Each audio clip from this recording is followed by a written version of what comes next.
Kama kikubwa nilichosema si wa Omani, lakini kwa jumla wanaogopa sana. Na kwa hiyo siogope diaspora.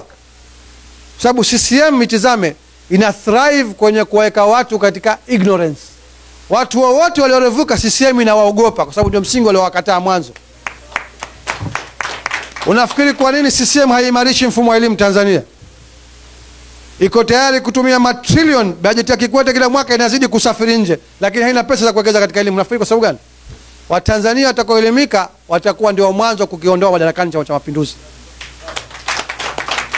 Unafikiri kwa nini wanaenda kuwapiga mabomu alivyosema ndugu yangu wanafunzi wa Dodoma wanaomba posho zao?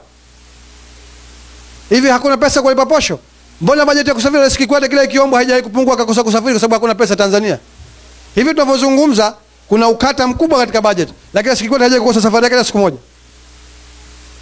Tunamwambia Vasco da Gama ni mvumbuzi wa dunia wa Tanzania wa zama hizi.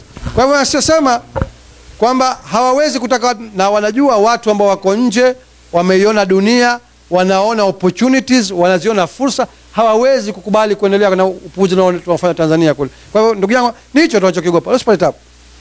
Sababu tusidanganyane, tukiamua kupiga kura hapa mtakuwa na mawakala wako hapa vyama vyote. Hawezi kuiba kura huku, si kama kule. Sababu zitangazwe hapa, zioneshwe. Wanaiba hata huko Kwa hiyo natasema kwamba wataalamu sana wa wizi. Sasa nije kwa mbele mguu nyuma.